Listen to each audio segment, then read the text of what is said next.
lupa.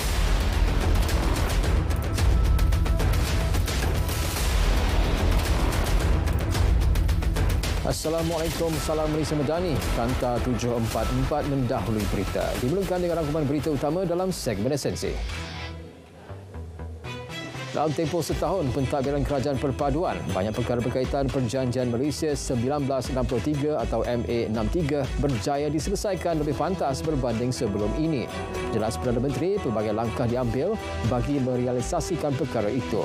Antaranya mengarahkan Timbalan Perdana Menteri menyegerakan pelaksanaan perkara-perkara berkaitan.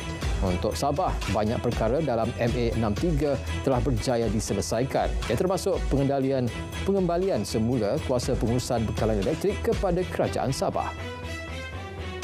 Perdana Menteri turut mengingatkan rakyat dan pemimpin politik di Sabah agar tidak memainkan sentimen berdasarkan fakta palsu. Katanya, walaupun pemimpin kerajaan sentiasa terbuka terhadap sebarang kritikan, namun tidak harus memecah belahkan perpaduan sedia ada. Sejumlah RM16.217 bilion untuk perbelanjaan pembangunan dan pengurusan negeri itu dan terbesar dari negeri lain di Malaysia. Perdana Menteri mahu pembangunan gerai, warung dan restoran rakyat serta taman-taman hijau yang bersih sebagai keutamaan untuk dijadikan mercu tanda di negara ini. Sehubungan itu, Majlis Perbandaran di setiap kawasan perlu memastikan kemudahan asas seperti air dan elektrik sentiasa mencukupi. Menurut beliau, pembangunan ini penting kerana gerai dan warung merupakan tempat makanan yang sering dikunjungi rakyat. Perdana Menteri juga mahu pembangunan kemudahan rakyat Sabah termasuk bekalan elektrik, air dan lebuh rayapan Borneo dipercepat. Penegasan itu, kata Perdana Menteri, perlu dilakukan kerana terdapat projek-projek pembangunan untuk kemudahan rakyat di negeri ini tertangguh. Antaranya empangan hidroelektrik Ulu Padas dan projek berlebuh rayapan Borneo Sabah yang mengambil tempoh lama disiapkan. Antara lain disebabkan isu kontraktor serta campur tangan keputusan politik dan perlu diselesaikan segera bagi memberi kemudahan pengangkutan terbaik untuk rakyat. Hampir RM7 bilion sumber tenaga negara dapat dijimatkan menjelang 2030 menerusi alternatif penggunaan pelet biojisim. Timbalan Perdana Menteri merangkap Menteri Perdagangan dan Komoditi berkata kelebihannya pelet biojisim dihasilkan daripada bahan buangan organik di kita semula. Jelasnya, tumpuan diberikan sama ada negara memiliki sumber yang mencukupi bagi menampung permintaan terhadap bahan sisa buangan organik untuk dijadikan menjadi sumber tenaga. Polis mengklasifikasikan kematian kanak-kanak autism Zain Ryan Abdul Matin 6 tahun sebagai kes bunuh. Jelas Ketua Polis Selangor, hasil bedah siasat ke atas mayat bangsa mendapati wujud unsur jenayah berkaitan terdapat kesan kecederaan pada leher dan tubuh bangsa. Kematian itu dipercayai mempunyai kaitan dengan perbuatan jenayah. Kes tersebut diklasifikasikan mengikut Seksyen 302 Kanun Keseksaan iaitu bunuh. 3 lelaki mengaku tidak bersalah di Mahkamah Session Teluk Intan atas tuduhan melakukan rompakan berkumpulan membabitkan kerugian hampir RM60,000 November lepas. Mengikut pertuduhan, ketiga-tiga tertuduh didapati telah melakukan rompakan berkumpulan menggunakan senjata jenis parang. Pertuduhan mengikut Seksyen 395 dan 397 Kanun Keseksaan. Ketiga-tiga tertuduh kemudian dibenar ikat jamin RM8,000 setiap seorang dengan seorang penjamin. 9 Januari depan ditetapkan tarikh sebutan semula kes. Pemilik syarikat Maria Holding Sendian Berhad dan anaknya mengaku tidak bersalah atas pertuduhan membuat kenyataan berbau perkauman di Mahkamah Session Aikro. Tuduhan didapati melakukan kesalahan pada 16 November lalu menerusi rakaman video di aplikasi TikTok miliknya. Hakim kemudian menetapkan jaminan RM15,000 dan RM10,000 kepada kedua-dua tertuduh termasuk penyerahan pasport kepada mahkamah. Mahkamah turut menetapkan 12 Januari depan bagi sebutan semula kes. Seorang remaja lelaki dihadapkan ke Mahkamah Session Kemaman atas tuduhan meliwat sepupu lelakinya berusia 6 tahun. Tertuduh yang berusia 13 tahun mengaku pun mengaku tidak bersalah dan minta dibicarakan. Tertuduh yang juga merupakan seorang pesalah juvana didakwa mengikut Seksyen 377C Kanun Keseksaan. 3 Januari depan ditetapkan sebagai tarikh sebutan semula kes. Bekas pegawai khas kepada Ahli Parlimen Kanga memfailkan tuntutan sivil terhadap Ahli Parlimen tersebut yang gagal melunaskan gajinya selepas pemecatan Mei lalu. Tuntutan melibatkan pembayaran 1,5 bulan gaji berjumlah RM2,630.73 bagi bulan November 2022 dan April 2023 sebelum pemecatannya tanpa notis pada 19 April lalu. Tuntutan difailkan plaintif dibuat di hadapan pegawai pendengar JTK Perlis di Mahkamah Buruh Kanga. Tuntutan bagi kes ini dijalankan mengikut Seksyen 69 Akta Kerja 1955. Jabatan Kesihatan Negeri Johor JKNJ menyediakan pelan mitigasi sebagai persediaan menghadapi banjir. Ia susulan monsun timur laut yang dijangka berlaku sehingga Mac tahun hadapan.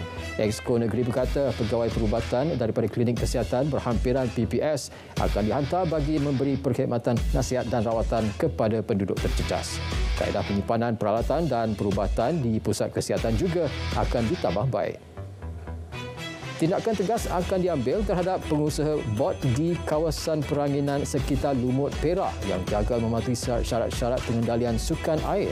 Justru, Jabatan Laut Malaysia JLM akan menempatkan anggotanya pada hujung minggu dan cuti umum bagi memastikan bot yang digunakan berlesen. Sebelum ini berlaku kejadian bot terbalik di pantai Teluk Batik yang mengorbankan seorang wanita. Kertas siasatan berhubung insiden telah dirujuk kepada Timbalan Pendakwa Raya TPR Negeri 24 November lalu. Susulan kes seorang individu di Marang kibarkan bendera Israel di tempat awam Oktober lalu. Menteri Luar menegaskan tindakan yang dikenakan terhadap lelaki berkenaan dibuat berdasarkan perundangan sedia ada. Ia melanggar Akta Lambang Kebangsaan Kawalan Mempamer 1949. Mahkamah Magistrate Marang menetapkan tuduh di penjara 6 bulan dan denda RM500 bulan lalu. Lebih banyak stesen parol daerah SPD akan diwujudkan di negara ini dalam usaha memperkasa pelaksanaan program pemulihan dalam komuniti. Namun ia bergantung kepada keupayaan peruntukan Kementerian Dalaman Negeri KDN. Penubuhan PSPD turut membantu meningkatkan keberkesanan pemantauan dan penyeliaan melalui pelaksanaan intervensi yang efektif. Sehingga kini terdapat sebanyak 20 SPD diwujudkan sebagai sokongan kepada 52 pejabat payroll dan perkhidmatan komuniti sedia ada. Minyak masak paket dan gula bersubsidi disita bersama dokumen urus niaga berkaitan bernilai lebih RM800. Ia susulan barang kawalan tersebut disembunyikan oleh seorang peniaga wanita.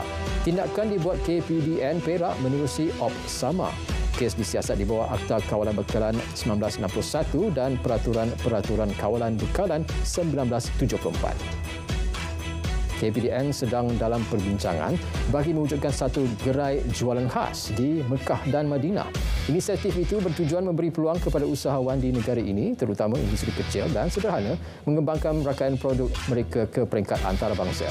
Ia juga membolehkan jemaah haji dan umrah menikmati produk yang dikeluarkan dari Malaysia. Satu pelan anti rasuah organisasi OACP dibangunkan Kementerian Dalam Negeri KDN. Ia bertujuan menangani permasalahan tata kelola rasuah di semua agensi pelaksana. Pelaksanaan pelan tersebut membolehkan KDN mengenal pasti kelemahan sistem sedia ada dan melakukan penambahbaikan bagi maksud pelanggaran integriti. Dalam masa sama, KDN sentiasa memandang serius tahap integriti warga kementerian, khususnya pegawai penguatkuasa. Proses perolehan kamera badan untuk kegunaan anggota polis kini di peringkat akhir. Dijangka dapat diguna mulai tahun depan. Buat masa ini, penggunaannya ditetapkan kepada anggota polis saja. Cadangan perluasan kepada anggota penguatkuasa lain akan dikaji. Yang di-Pertuan Agong mahu setiap pembangunan baharu dibina harus berlandaskan alam sekitar, sosial dan tadbir urus ESG. Titah Seri Paduka Pusat Pentadbiran Sultan Ahmad Shah atau PPSAS di Kuantan menjadi antara contoh pembinaan berkonsepkan ultra moden dengan ESG diterapkan. Bangunan baharu yang menggantikan Wisma Seri Pahang bernilai RM415.52 juta ini dibina ekoran pusat pentadbiran yang dibina sejak 5 dekad lalu kini berada dalam keadaan tidak memuaskan. Kementerian Pengangkutan optimis pelbagai inisiatif baharu akan dirangka tahun depan, terutamanya melibatkan bantuan kepada pelajar di institusi pengajian tinggi. Inisiatif bantuan subsidi RM300 yang diperkenal Ogos lalu melibatkan pembelian tiket penerbangan untuk mahasiswa Universiti Awam bagi laluan domestik antara Semenanjung, Sabah, Sarawak dan Labuan akan diteruskan. Sistem pengangkutan awam dengan inisiatif PAS bulanan My50 di bawah prasarana akan diperluas di setiap ibu negeri. Program setahun bersama Kerajaan Madani akan bermula esok hingga Ahad ini di perkarangan Stadium Nasional Bukit Jalil. Orang ramai dijemput hadir memeriahkan program berkenaan bagi melihat sendiri kad laporan kerajaan dalam tempoh setahun pentadbirannya. Perasmian penutup akan disempurnakan Perdana Menteri Datuk Seri Anwar Ibrahim pada 10 Disember. Program anjuran Pejabat Perdana Menteri PMO melalui Unit Penyelarasan Lonjakan Prestasi PACU itu bagi menyebar luas dasar dan inisiatif baharu yang diperkenal kepada rakyat.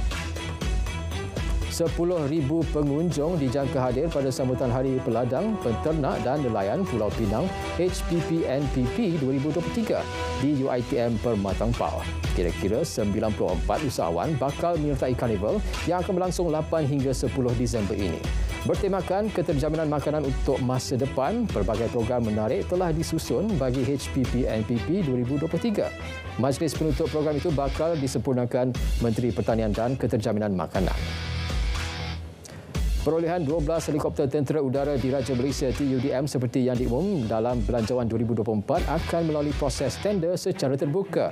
Menurut Panglima TUDM, syarat syarikat-syarikat yang berkeupayaan menyediakan helikopter yang setara spesifikasi terbuka untuk menyertai tender yang dijangka bermula awal 2024 yang berupaya meningkatkan keupayaan penugasan Combat Search and Rescue CSAR, Search and Rescue SAR dengan keupayaan utiliti bagi memenuhi keperluan operasi ketenteraan.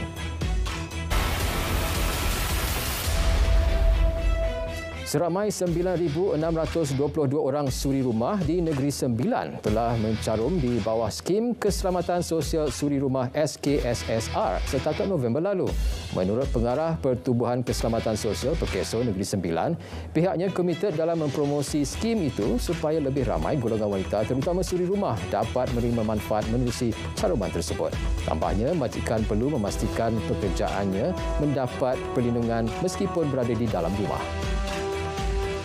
Kementerian Pelaburan, Perdagangan dan Industri MITI akan menerbitkan kad laporan prestasi bagi setiap suku bermula tahun hadapan. Ia sebagai usaha untuk menjadi lebih telus dalam setiap perancangan dan pencapaian yang disasar kementerian berkenaan. MITI ketika ini berada di landasan tepat untuk mencapai sasaran ditetapkan meskipun berdepan pelbagai cabaran dan ketidaktentuan ekonomi global. Skim galakkan penggunaan motosikal elektrik akan dilancarkan esok. Ia menawarkan pemberian hair rebate sehingga RM2,400 bagi pembelian motosikal elektrik. Skim yang dibuka kepada rakyat berpendapatan tahunan RM120,000 ke bawah itu selaras dengan Pelan Hala Tuju Peralihan Tenaga Negara NETR. Pelancaran Eko-Pelancongan Negeri Perlis oleh Tourism Malaysia dilihat bakal mengukuhkan lagi sektor pelancongan negeri itu sekaligus merancangkan tahun melawat Perlis 2024-2025. Program pelancongan berkenaan turut menggabungkan beberapa elemen pengembaraan lasak bagi membolehkan pelancong merasai pelbagai pengalaman percutian.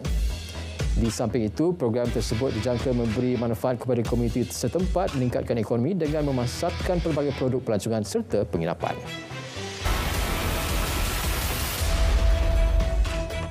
Amerika Syarikat kuat kuasa larangan visa bagi penduduk negara haram Israel yang terbabit dalam keganasan di Tebing Barat. Perkara itu dimaklumkan Setiausaha Negara itu Anthony Blinken. Tindakan terbabit dibuat selepas wujudnya beberapa rayuan supaya rejim Israel menghentikan keganasan oleh penduduk Yahudi di situ. Dasar baharu sekatan visa itu menyasarkan individu yang dipercayai terbabit dalam menjejaskan keamanan, keselamatan atau kestabilan di Tebing Barat. Tiada rakyat Malaysia dilaporkan terlibat dalam letusan gunung berapi Merapi di Sumatera Barat, Indonesia Ahad lalu. Perkara itu disahkan Wisma Putra menerusi Konsulat Jeneral Malaysia di Medan. Kanta 744 berakhir di sini. Dari sungai ke segara, Palestin pasti merdeka. Malaysia Madani, tekad perpaduan penuhi harapan.